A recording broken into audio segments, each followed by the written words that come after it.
सत श्री अकाल, नमस्कार, आदाब। पंजाबी रेडियो और पंजाबी टीवी यूएसए देख और सुन रहे सभी साथियों का स्वागत है इस समय के विशेष program beyond the headlines with Mandeep Punia में। हर रोज की तरह पूनिया जी का साथ इस प्रोग्राम में हमारे साथ होता है और देश विदेश के साथ जुड़ी हुई अहम खबरों पर बातचीत होती है। सबसे पहले करते हैं पूनिया जी को प्रोग्राम में शामिल, फिर रुख खबरों का करेंगे। स्वागत है पूनिया जी। जी नमस्कार, सत श्री अकाल, आदाब।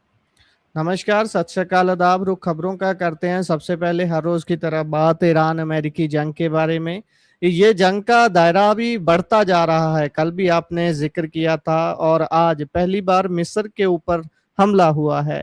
क्या क्या मेजर अपडेट्स हैं और जैसे ये जंग अलग अलग देशों को अपनी चपेट में लेती जा रही है, इसके दूरगामी सिट्टे क्या निकल सकते हैं? देखिए, ईरान अमेरिका के बीच जो जंग जारी है उसमें आपने सही कहा कि मिस्र तक उसकी आग पहुंची है। न्यूयॉर्क टाइम्स के मुताबिक मिस्र सरकार ने गुरुवार को बताया कि उसके जो बुधवार दमियता पोर्ट है वहां पर वेडनेसडे को दो गैस टैंकरों में आग लगी। और उसको ये कहा कि ये आग जो कोई एक्सीडेंट नहीं था बल्कि ड्रोन हमले का नतीजा था। रिपोर्ट्स के जी। मुताबिक ड्रोन ने अमेरिकी कंपनी के natural gas storage tanker Energos Winter को निशाना बनाया, जिसके बाद आग पास में खड़े दूसरे टैंकर गैस लोग स्लेम तक फैल गई। हालांकि जो फायर ब्रिगेड थी उन्होंने जल्द ही आग पर काबू पा लिया और कोई किसी की डेथ की खबर नहीं आई। इस हमले के पीछे ईरान का हाथ बताया जा रहा है। न्यूयॉर्क टाइम्स ने दो ईरानी सूत्रों के हवाले से दावा किया है कि हमले का मकसद ये मैसेज देना था कि अगर जंग और बड़ी तो दुनिया की समुद्री शिपिंग और एनर्जी सप्लाई भी गंभीर रूप से प्रभावित हो सकती है। तो ये ईरान ने जो हमला किया है, देखिए, इजराइल के भी पार मिस्र के पोर्ट दमियता पोर्ट के पास किया है। 1600 किलोमीटर लंबी दूरी तय करके ये ड्रोन फ्लाई किए हैं। तो बहुत बहुत बड़ी दूरी तय की है। तो खैर, ट्रंप ने ईरान को फिर से चेतावनी भी दी है कि अगर हालात बिगड़े तो वो बहुत जोरदार हमला करेंगे। खैर, उन्होंने भविष्य में समझौते की संभावनाओं से भी इनकार नहीं किया है, आपको पता ही है। जो अमेरिका और सऊदी अरब के जो जो जॉइंट ऑपरेशन था उसमें इराक में आपको पता ही है 20 लड़ाके मारे गए थे पीएमएफ के। तो मिलिशिया जो हैं इराक में उनके ऊपर तो अमेरिका और सऊदी अरब जॉइंट ऑपरेशन कर ही रहा है। तो उसी के कारण मतलब रिएक्शन ईरान की तरफ से भी देखने को मिला था। और उसी से वो अपन कह सकते हैं कि वो अमेरिकी गैस टैंकरों के ऊपर ड्रोन हमले मिस्र के बंदरगाह पर किए गए। हालांकि इसका असर आपको ब्रेंट क्रूड पे दिख ही रहा है। ब्रेंट क्रूड $90 के करीब ट्रेड कर रहा है और ब्रेंट क्रूड मेरे को लगता है कि $100 तक भी पहुंच सकता है। ठीक है, तो ये बहुत संभावना है कि ब्रेंट क्रूड $100 तक पहुंच जाए। जी। ईरान आपको पता ही है कि लगातार एक रट लगाए हुए है कि बिना इजाजत के हॉर्मुज से कोई भी जहाज हमारी इजाजत के बिना नहीं गुजरेगा।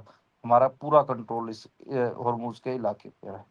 खैर, यही है कि जो ईरान जंग है उससे हालांकि अरब देश हैं वो दूर रहना चाहते हैं, लेकिन ईरान मिस्र तक मार कर रहा है। तो आप समझिए कि मिडिल ईस्ट में जो कुछ चल रहा है उससे मुझे नहीं लगता कि जो बाकी के मुल्क हैं वो ये कहें कि हम तो न्यूट्रलिटी बरकरार रखेंगे। वैसी स्थिति दिख नहीं रही है। जी, बिल्कुल। और इससे अगर आगे बढ़ें तो बात नेपाल की करते हैं। नेपाल में केवड़ यात्रा के दौरान सांप्रदायिक हिंसा हुई है और मौतों की भी खबर है वहाँ पर। नेपाल के सुनसरी जिले की एक घटना है।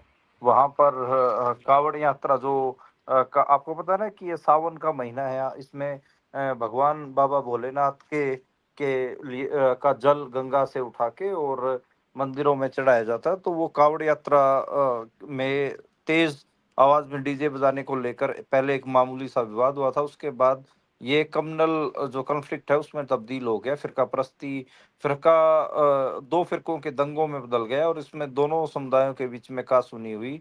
शुरुआत में तो बस कहासुनी का मामला था, लेकिन जैसे ही मतलब थोड़ी बात बिगड़ी तो उसमें वायलेंस का रूप ले लिया और उसमें दो लोगों की डेथ होने की खबर है। और उसके बाद सुनसरी और सिराहा दो जिलों में कर्फ्यू लगाया गया। तो खैर, नेपाल में अब वैसे बहुतायत हिंदू समाज की है। और हमने देखा कर्फ्यू लगने से पहले जो लोग थे वहाँ पर, वो हाथों में मशाल लेकर उन्होंने प्रदर्शन किए, मशाल लेके वो गए भी। और पुलिस ने रोकने की कोशिश की थी, जो वो आपस में बहस वगैरह हुई थी, लेकिन वो रुकी नहीं, तो वो बाद में वो कम्युनल वायलेंस में बदल गई। और पुलिस ने गोली भी चलाई, और उसमें पुलिस की गोली से ओम प्रकाश मेहता की एक डेथ की खबर है। और एक जो डेथ हुई है दूसरी, वो बताया जा रहा है कि वो एक वहाँ पर जो माइनॉरिटीज़ है उससे डेथ हुई है। तो ख़ैर देखिए, ये जो पहले सिर्फ़ इंडिया तक ही सीमित था ये सारा मामला, कम्युनल वॉयलेंस आपको साउथ एशिया में, इंडिया, पाकिस्तान में या बांग्लादेश में भी ख़ैर अभी कुछ मौके दिखे। अब नेपाल में फैल रहा है ये। तो जी। साउथ एशिया में देखिए, ये 2 फ़िरकों के बीच में जो कम्युनल वॉयलेंस होना, ये फैल रहा है, और इसके क्या परिणाम होंगे साउथ एशिया के ऊपर, वो तो ख़ैर आगे पता चलेगा। लेकिन नेपाल अभी तक इससे अछूता था, और नेपाल में भी इस किस्म की खबरें आ रही हैं। बिल्कुल, बिल्कुल, बड़ा निंदनीय और सोचने पे मजबूर करने वाली ये चीज़ है। ख़ैर, इससे आगे बढ़ें तो संसद पहुँच गया है, जेन ज़ी का जो टोन है बोलने का, जहाँ जेन ज़ी का जो लहज़ा है बोलने का, जैसे कुचू-पुचू जैसे शब्द और वास्ते गुना हुइयाँ जैसे शब्द, और किसने बोले हैं ये शब्द संसद के अंदर, और इसके साथ क्या संदेश क्या दिया है? देखिए, वैसे तो जो लोकसभा की, आपको पता है कि हमारी जो इंडियन पार्लियामेंट की जो एवरेज एज है वो 56 ईयर ओल्ड है।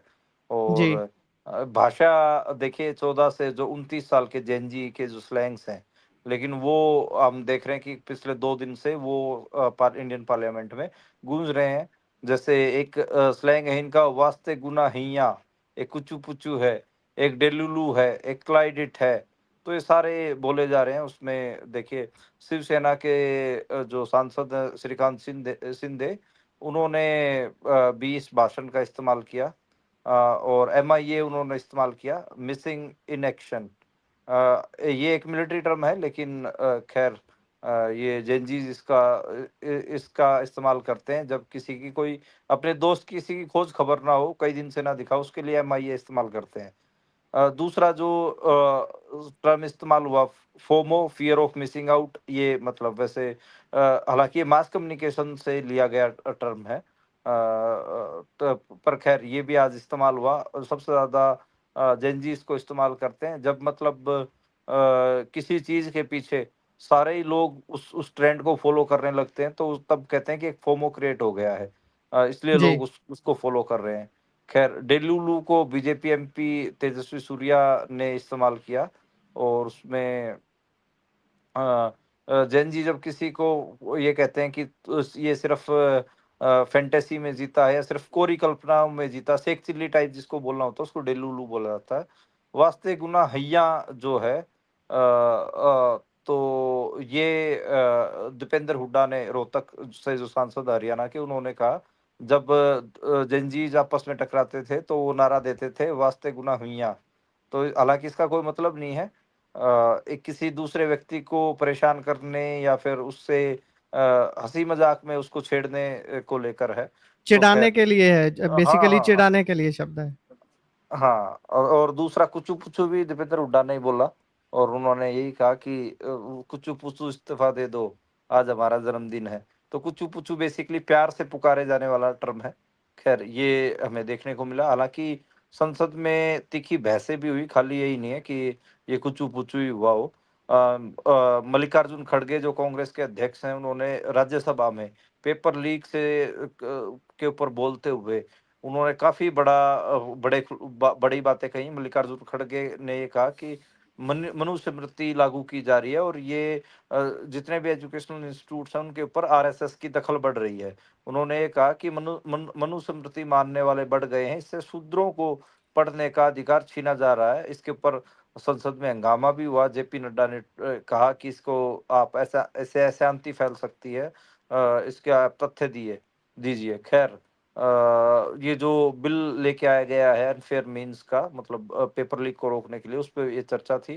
और मल्लिकार्जुन जो खड़गे हैं, उनका जो मनुस्मृति लागू करने और आरएसएस का जो बयान था, उससे बहुत बुरी तरीके से जो बीजेपी वाले हैं उन्होंने बवाल खड़े करे, और वो बड़ा परेशान भी हुए। खैर, इसके अलावा मल्लिकार्जुन खड़गे ने 5 बड़ी बातें कही। उन्होंने एक तो ये कहा कि सरकार जो है वो दबाव में झुकी है। इतने स्टूडेंट सड़कों पे उतर आए थे कि उनको समझ नहीं आ रहा था कि करें क्या। दूसरा, उन्होंने ये कहा कि सिर्फ सज़ा बढ़ाने से पेपर लीक नहीं रुकेगा। असली ज़रूरत जो एग्ज़ामिनेशन पैटर्न है, जो पूरा प्रणाली है, उसको ट्रांसपेरेंट बनाने की ज़रूरत है। उन्होंने 152 परीक्षाओं के एग्ज़ामिनेशंस के पेपर लीक के ऊपर सवाल उठाए। और उन्होंने ये कहा कि एग्जामिनेशन लेने वाली जो प्रक्रिया है, एनटीए नेशनल टेस्टिंग एजेंसी, उसको उसमें सुधार करने की बजाय उसमें उसमें आरएसएस के लोगों की नियुक्तियां की जा रही हैं। चौथा, उन्होंने कहा कि लाठीचार्ज, आंसू गैस के गोले, पैलेट गन का इस्तेमाल हुआ, इसके ऊपर अमित शाह जवाब दें। तो उन्होंने अमित शाह का इस्तीफा भी मांगा। खैर, शूद्र वाले बयान का तो मैंने जैसे जिक्र किया कि उसके ऊपर तो हंगामा ही हो गया था। और इसके अलावा चाहे संजय झा हों, राम गोपाल यादव हों, सागरिका घोष हों, बहुत सारे लोगों ने इस बिल के ऊपर अपनी बात रखी। प्रियंका गांधी ने तो जो आपको पता हो, ध्यान हो कि जो गवर्नमेंट ने एक टास्क फोर्स बनाई है एजुकेशन सिस्टम को सुधारने के लिए, उसमें एक बात करें तो एक ऐसा व्यक्ति ले रखा है जो अपने आप को गोमूत्र विशेषज्ञ बताता, तो उसको लेकर मजाक उड़ा दिया था। उसपे जी, फिर बीजेपी वाले बड़े अनईज़ी हुए। उन्होंने प्रोफ़ेसर वी कामकोटी का मज़ाक उड़ाया और ये कहा कि उनकी जो दक्षता है, जो उनकी वो तो गौमूत्र को लेकर है, गौमूत्र के ऊपर रिसर्च करने वाले लोग क्या शिक्षा का सुधार करेंगे? तो प्रियंका गांधी ने चुटकी भी ली। हालाँकि प्रियंका गांधी का फिर विरोध करने के लिए बीजेपी वाले काफ़ी खड़े हो गए थे। जी, जी। और इससे अगर हम आगे बढ़ें तो उधर भारतीय हॉकी टीम की जर्सी का रंग बदला गया है, नारंगी कर दिया गया है, जिसको लेकर विवाद खड़ा हो गया है। कुछ लोग इसको सैफ्रनिज़्म का ही हिस्सा बता रहे हैं कि सैफ्रनाइज़ किया जा रहा है सारा कुछ। देखिए, विवाद तो बहुत बड़ा है और इसको लेकर ना मतलब जवाब देते भी नहीं बन रहा। बहुत सारे बात करें कि जो पूर्व कप्तान हैं जैसे हॉकी के भारतीय टीम के, उन्होंने भी इस मुद्दे को उठाया है। रास्किना ने कहा है कि भाई, जब भारत की जो जर्सी का रंग है वो नीला है, नीला रंग टीम की पहचान है, तो फिर ये सैफरन कलर कहाँ से ले आए। खैर, जो वीरेन रस्किना है, उन्होंने कई सारे सवाल उठाए हैं। प्रगट सिंह जो पंजाब से ही हैं और एमएलए भी हैं जालंधर कैंट से, उन्होंने भी जर्सी के रंग बदलने के ऊपर नाराजगी जताई है। उन्होंने भी यही कहा कि भाई, जब नीला रंग है भारत का, तो ये सैफरन कलर क्यों ले आए। हालांकि जो अभी हॉकी इंडिया के अध्यक्ष हैं दिलीप टिर्की, उन्होंने कहा कि जर्सी का रंग बदलना खिलाड़ियों की के पसंद के ऊपर बदला गया है। उन्होंने फैसला लिया था, इसके कारण ये हमने फैसला किया है। 27 जुलाई को इस नई जर्सी को लॉन्च किया गया है। यही है कि जो रंग है उसको लेकर काफी विवाद हो रहे हैं। वीरेन रास्किना हो या प्रगट सिंह हो, और भी कई ऐसे खिलाड़ी हैं, पुराने खिलाड़ी जिनने संन्यास ले चुके हैं, वो कह रहे हैं कि ये बहुत खराब है, क्योंकि अगर आप हॉकी के हिस्ट्री को देखेंगे तो भारतीय हॉकी टीम 1928 से लगातार नीली और सफेद जर्सी में खेलती आई है। ठीक है, तो यही है कि फिर इतने इतना पुराने समय से तकरीबन आप गिनती करेंगे तो 98 साल का ये सफर बनेगा। 98 साल से जब नीली जर्सी पहन रही है, तो एकदम से ये भगवा रंग क्यों लेके आए। खैर, भगवा रंग एक बार ट्रेन को भी कर दिया था इन्होंने, जो डीडी न्यूज का रंग भी बदल के भगवा कर दिया। अस्पतालों, मध्य प्रदेश, उत्तर प्रदेश में तो अस्पतालों, स्कूल की बिल्डिंगों को ये भगवा रंग रहे हैं। तो ये भगवाकरण तो कर रहे हैं। खैर, क्या मैसेज देना चाहते हैं क्या नहीं, ये मुझे पता नहीं। पर मुझे लगता है कि ये कहीं ना कहीं हॉकी के इतिहास के साथ भी भारत में छेड़खानी कर रही है सरकार। जी, बिल्कुल कर रही है। और इससे आगे अगली खबर हम हर रोज की तरह मौसम से जुड़ी हुई करेंगे। मौसम का पूरे देश में क्या हाल है? बारिश पूरे अभी तक 16 राज्यों में भारी बारिश हुई है। देखिए, अब देश भर में तेज बारिश का दौर शुरू हुआ है। हालांकि एल नीनो ईयर कहा जा रहा था, लेकिन बहुत सारी जगह पे अब भारी बारिश ने कहीं ना कहीं बाढ़ जैसी स्थिति भी पैदा की है। मध्य महाराष्ट्र, मराठवाड़ा, विदर्भ, तेलंगाना में रेड अलर्ट है और 24 घंटे में 200 एमएम तक की बारिश भी हो सकती है। इतना इतना वो मामला है। रुद्रप्रयाग, उत्तराखंड वगैरह में लैंडस्लाइड हुई है। केदारनाथ को भी बंद करना पड़ा है। वहाँ पर भी जो लगातार है गाड़ियाँ टूट रही हैं। ख़ैर एसडीआर जो गंगा जल भरने गए कांवड़ियों को भी बचाया गया क्योंकि गंगा खतरे के निशान से ऊपर बह रही है। तो जो कांवड़िए पानी लेने वग़ैरह गए थे, जल लेने गए थे, तो वो डूबने की स्थिति में पहुँच गए थे। असम में बाढ़ से मरने वालों की जो संख्या है वो 78 हो गई है और 3 लाख से ज़्यादा लोग अभी भी जल भराव से जूझ रहे हैं, वो भी वहाँ पर भी दिक्कतें हैं। तो असम बड़ी गंभीर स्थिति में है और देहरादून में भी बहुत सारे ऐसे फ्लैश फ्लड की घटनाएँ देखने को मिली, यूपी में भी फ्लैश फ्लड की घटनाएँ देखने को मिली हैं। तो देश के अलग-अलग जिलों में अभी मौसम के कारण जो रेड बारिश के कारण कई जगह पे दिक्कतें देखने को मिल रही हैं। जी। और इससे आगे बढ़े तो उधर गोवा में नीट प्रदर्शनकारियों को थाने में बुलाकर खासा परेशान किया गया है। उमर खालिद के बारे में सवाल पूछे गए हैं, ये रिपोर्ट आ रही है। हाँ, बड़ा बड़ा अजीब है। गोवा में प्रदर्शनकारियों को बुलाया गया जो इस कॉकरोच वाले में शामिल थे और 240 सवाल पूछे। उसमें फ्री उमर खालिद जैसे जो सवाल थे उनके ऊपर भी पूछताछ की गई है। तो उसको वो बड़ा इश्यू बन रहा है और उसमें उन्होंने बाहर आके उन जो नौजवानों ने ये बात अपनी बताई भी। इसके अलावा जो जंतर मंतर के ऊपर लड़के भूख हड़ताल पे बैठे थे। जैसे रंगलाल गुज्जर एक लड़का था नारनौल का रहने वाला, वो भूख हड़ताल के ऊपर बैठा था। उसको भी परेशान किया गया। उसको महेंद्रगढ़ पुलिस ने बुलाया और डिटेन किया और उसको काफ़ी तंग किया है। उसकी जो भूख हड़ताल थी लड़के की, रंगलाल गुज्जर की, वो शबाना आज़मी ने खुलवाई थी और उसको सुबह 7 बजे कमरे से उठाकर पुलिस लेके गई थी और पूरा दिन फिर डिटेंशन में रखा और बाद में छोड़ा गया है। कई कई घंटे बाद उसने सोशल मीडिया पर अपनी जो फ़ोटो वगैरह है, वो जारी की है और जो आपको पता होगा कि किसान आंदोलन में इस लड़के ने ध्यान हो आपको मनोहर लाल खट्टर की सभा में पर्चे वगैरह भी फेंके थे। तो ये लड़का काफ़ी एक्टिव रहता है मूवमेंट्स वगैरह में, लेकिन अब उसको पुलिस परेशान कर रही है। जी। और इससे आगे बढ़े तो उधर पटना में नरेंद्र मोदी मंदिर बनाने का प्रस्ताव, ये क्या मामला है सारा? देखिए ये हमारे भी समझ में नहीं आया। हालाँकि जी। मतलब नरेंद्र मोदी का एक मंदिर तो पहले बन चुका है भारत में। अब ये जी। दूसरे मंदिर की तैयारी चल रही है और ये ट्रांसजेंडर बोर्ड ने कहा है कि बिहार का जो राज्य का ट्रांसजेंडर बोर्ड है कि हम नरेंद्र मोदी को समर्पित एक मंदिर बनाएँगे, नरेंद्र मोदी का मंदिर बनाएँगे और उसको लेकर उन्होंने प्रस्ताव वगैरह पारित किए। तो देखते हैं कि क्या मसला रहता है। इससे पहले आपको ध्यान हो कि गुजरात में भी एक मंदिर उनके नाम का बनाया गया है। तो एक हिसाब से हालाँकि वो पहले ही कह चुके हैं कि वो बायोलॉजिकल नहीं है और उनको भगवान जितना बड़ा बनाने की तो पूरी कवायदें चलती ही रहती हैं। तो शायद उसी की कड़ी में ये सारा मामला होगा। जी। जी। इससे आगे बढ़े तो सरकार ने एक बार दोबारा से माना है कि E20 पेट्रोल से BS3 गाड़ियों को नुकसान पहुंच रहा है। ये BS3 क्या है, टेक्नोलॉजी का नाम है या क्या?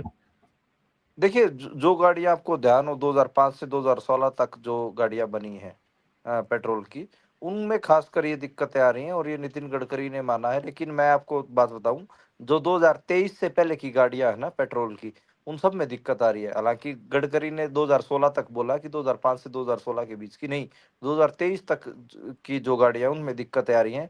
मैं बहुत सारे ऐसे लोगों को जानता हूँ जिनके पास 2021-22 की पेट्रोल की गाड़ियाँ हैं जो कि ई10 के लिए परफेक्ट है लेकिन ई20 के लिए बनी नहीं है। ई20 तो 2023 में लेके आए ना ये। तो उनकी गाड़ियों में दिक्कत आ रही है। मेरा एक दोस्त है, उनकी गाड़ी है रेनो की, ठीक है? पेट्रोल की जी। गाड़ी है 2021 मॉडल। उसकी गाड़ी में अभी फ्यूल पंप चेंज होके हटा है। हालाँकि फ्यूल पंप वाला रोड़ा तो आपको ध्यान हो कि डिफेंडर का भी बदला गया इसका, रेशम अनमोल की रेशम गाड़ी का अनमोल और का। हाँ, जी। वो उसके ऊपर भी रोड़ा पड़ा। ख़ैर सरकार को मानना पड़ा है कि हाँ भाई, हमारी पेट्रोल गाड़ियों ई20 फ्यूल से पुराने पेट्रोल की गाड़ियों में दिक्कत आ रही है। उसमें सील, ओ-रिंग और बाकी जो रबड़ के सामान हैं, वो बदलने की ज़रूरत पड़ती है। हालाँकि इंजन बदलने की ज़रूरत नहीं है। ये बात उन्होंने कही है। देखिए, इंजन तो सीज ही हो जा रहे हैं, इंजन तो दोबारा बदलवाने पड़ रहे हैं। और उन्होंने ये भी कहा मतलब सरकार बार-बार झूठ बोल रही है। हालाँकि नितिन गडकरी 2 दिन पहले ये भी स्टेटमेंट दे रहे थे, जब उनकी तरफ तोप जब बच्चों ने उनकी तरफ तोप का मुँह किया, तो फिर वो ये स्टेटमेंट भी देते दिखे थे कि ये तो प्रोजेक्ट हमारा तो है ही नहीं, ये तो पेट्रोलियम मिनिस्ट्री का प्रोजेक्ट है। तो ख़ैर, अभी सफाई दे रहे थे और आज उनको बोलना पड़ा है कि जो ई-20 फ्यूल है, उससे गाड़ियों में दिक्कत आ रही है, उनको मानना पड़ा है। जी, चलो माने तो सही है कि हमने गड़बड़ की है तो उससे होगा नुकसान। ख़ैर बरनाला में सफाई कर्मचारियों पर हुए पुलिस लाठीचार्ज के विरोध में आज भी पूरे पंजाब को बंद करने की कॉल थी। ब कुछ जगह पूरा बंद का असर दिखा है, कुछ जगह तो 27 को ही बंद हो गया था सारा कुछ। हाँ, आज देखिए जो सफाई कर्मचारी थे, उनकी कॉल थी। आपको ध्यान हो कि बरनाला में लाठीचार्ज हुआ था। उसके विरोध में वाल्मीकि समाज के लोग और सफाई कर्मचारी जो थे, वो सड़कों के ऊपर उतरे थे और लुधियाना, बठिंडा, होशियारपुर, फाजिल्का, कपूरथला, अमृतसर, पटियाला, पठानकोट, मोगा, रूपनगर, फरीदकोट, गुरदासपुर, इनमें तकरीबन आज शाम 4 बजे तक बाज़ार बंद रहे हैं और काफ़ी मतलब अपन कहें कि लोगों में रोष था, भगवंत मान के पुतले की पिटाई भी की। आपने देखे होंगे कि अर्थियाँ निकाली हैं सरकार की सफाई कर्मचारियों ने। हालाँकि एक अमृतसर ड्यूटी में एक जवान तैनात था, उसकी डेथ हो गई है। शायद उसको ये बताया जाए कि हार्ट अटैक के कारण उसकी डेथ हुई है। ये जो घटना हुई देखिए 22 जुलाई की घटना है, जब सफाई कर्मचारी बरनाला में गए थे, तो वहाँ पर उनके ऊपर लाठीचार्ज किया गया था। तो उस लाठीचार्ज के से नाराज़ ही आज हर शहर में सफाई कर्मचारियों ने अपना दम दिखाया है। सफाई कर्मचारी बहुत एग्रेसिव थे और होना भी चाहिए। कैसे उनके उनके एक शांतिपूर्ण प्रदर्शन को जिस हिसाब से कुचला गया, उस हिसाब से उन्होंने आज ठीक फैसला किया और बहुत सारी जगहों पे सफाई कर्मचारियों के इस आंदोलन का असर दिखा। तकरीबन देखिए 12 ज़िले तो ऐसे थे जहाँ पे बाज़ार कंप्लीटली बंद रहे। तो काफ़ी काफ़ी बड़ा आंदोलन सफाई कर्मचारियों का आज पंजाब ने देखा है और उसमें जो पुलिस के कर्मचारी थे उनकी फोटो लगा रखी थी, बीच में भगवंत मान की फोटो रखी थी और जगह जगह पे भगवंत मान के आज पंजाब में पुतले साड़े गए हैं। जी, बिल्कुल। और उससे आगे बढ़े तो कल हमने देखा कि कैसे चंडीगढ़ में अकाली दल वारिस पंजाब दे का एक बड़ा इकट्ठ समर्थकों का नज़र आया, जो तकरीबन पंजाब के सीएम के घर के पास ही पहुँच गए थे बहुत सारे लोग, लेकिन बाद में फिर रास्ते में मेमोरेंडम थमा दिया गया एसडीएम को, लेकिन कुछ लोग नहीं मान रहे थे। इस सारी घटनाक्रम को देखते हुए चंडीगढ़ में एफआईआर दर्ज हुई है और छोटी-मोटी एफआईआर नहीं, करीब 3000 समर्थकों को इसमें इस एफआईआर के घेरे में लिया गया है। क्या है पूरा मामला और इसमें चर्चित नाम, बड़े नाम कौन से हैं? देखिए आपको ध्यान हो कि कल जो प्रोटेस्ट था उसमें 1 किलोमीटर दूर रह गई थी जो भगवंत मान की सरकारी कोठी है चंडीगढ़ में, वहाँ तक प्रदर्शनकारी पहुँच गए थे। पुलिस के बैरिकेडिंग भी तोड़ी, वाटर कैनन को भी अपने कब्जे में लिया। वो सारा कुछ हम सबने विजुअल्स में देखा। चंडीगढ़ पुलिस चंडीगढ़ पुलिस कह रही है कि और मतलब बहुत सारे पत्रकार भी यही कह रहे हैं कि चंडीगढ़ पुलिस और मोहाली पुलिस के बीच में तालमेल नहीं था, ग्राउंड इंटेलिजेंस की कमी थी और इन प्रदर्शनकारियों को ऐसे ही मान रहे थे कि तो आएँगे और चले जाएँगे। ख़ैर, बड़े प्रदर्शन को सँभालने की जो मज़बूत तैयारी होनी चाहिए थी, वो प्रशासन के पास थी ही नहीं।